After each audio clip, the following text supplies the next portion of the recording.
అందరికీ నమస్కారం। ఈరోజు మనము గంగవల్లి ఆకు మామిడికాయ పప్పు తయారీ విధానం చూద్దాం। దీనికోసం నేను ఒక కట్ట గంగవల్లి ఆకును తీసుకున్నాను। దీన్ని శుభ్రంగా వాష్ చేసుకొని ఉంచుకున్నాను। అలాగే హాఫ్ కప్ కందిపప్పును శుభ్రంగా వాష్ చేసి నీళ్లు పోసి నానబెట్టుకొని ఉంచుకోవాలి। ఇప్పుడు ఒక కుక్కర్ తీసుకొని ఇందులోకి నానబెట్టి ఉంచుకున్న కందిపప్పు వేసుకోవాలి।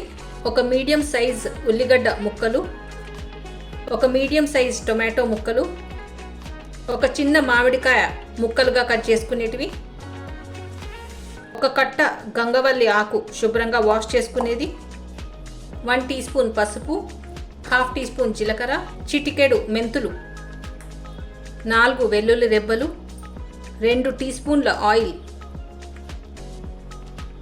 1.5 టీ స్పూన్ కారం పొడి, 1.5 పెద్ద గ్లాసు నీళ్లు। ఒక్కసారి మిక్స్ చేసుకొని ఇప్పుడు కుక్కర్కి మూత పెట్టేసి మీడియం ఫ్లేమ్ మీద 3 విజిల్స్ వచ్చేంత వరకు పప్పుని ఉడికించుకోవాలి।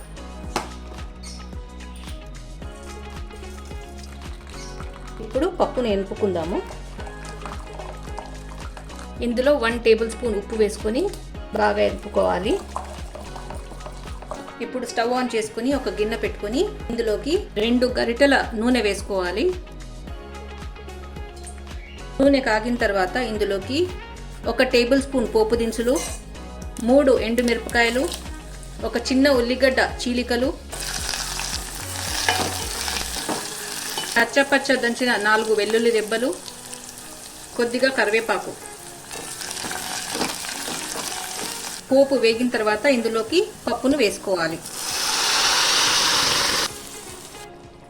ఇప్పుడు బాగా మిక్స్ చేసుకుందాము।